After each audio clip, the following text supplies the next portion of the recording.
శోభన్ బాబు గారు ఎదుగుతున్న టైంలో 'వీరాభిమన్యు' సినిమాలో అవకాశం వచ్చింది. అప్పుడు అందులో రాజనాల దుర్యోధనుడి పాత్రలో ఉన్నారు. సెట్‌లో ఓ సీన్‌లో శోభన్ బాబు చేతిలో గద విరిగి రాజనాల తలకు తగిలిందట. దాంతో రాజనాల నుదిటిపై కాస్త రక్తం కూడా వచ్చిందట.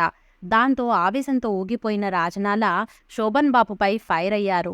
ఆయన క్షమించమని అడిగినా ఊరుకోకుండా, డైరెక్టర్ గారు ఇలాంటి వారిని ఎందుకు హీరోగా తీసుకువస్తారు? నేను బిజీ ఆర్టిస్టుని, ఇలా చేస్తే ఎలా అంటూ హీరోని వెంటనే మార్చేయండని అన్నారట. అలాంటి సంఘటన తరువాత సీన్ కట్ చేస్తే కొన్నాళ్లకు రాజనాల పరిస్థితి దారుణంగా తయారైంది. ఆస్తులు పోయి, ఆరోగ్యం చెడిపోయి ఓ కారు షెడ్డులో ఆయన తలదాచుకోవాల్సిన పరిస్థితులు వచ్చాయి. దాంతో సాయం కోసం శోభన్ బాబు గారి గుమ్మం తొక్కారట రాజనాల.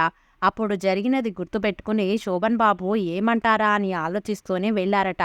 కానీ శోభన్ బాబు మాత్రం అది ఏమాత్రం మనసులో పెట్టుకోకుండా గొప్ప నటుడు తన ఇంటికి వచ్చినందుకు చాలా సంతోషించారు. అంతేకాదు, రాజనాలను సాదరంగా ఇంట్లోకి ఆహ్వానించి సపర్యలు చేశారు. మంచి భోజనం పెట్టి కవర్లో డబ్బు పెట్టి రాజనాల జేబులో పెట్టారు. శోభన్ బాబు చేసిన పనికి గతంలో తాను చేసిన పని గుర్తుకు వచ్చి రాజనాల కళ్ళల్లో నీళ్లు తిరిగాయి.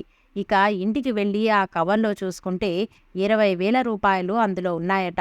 అప్పట్లోనే 20,000 అంటే అది చాలా పెద్ద అమౌంట్ అని చెప్పాలి. అలా రాజనాలకు సాయం చేసి తన మంచితనం చాటుకున్నారు శోభన్ బాబు గారు.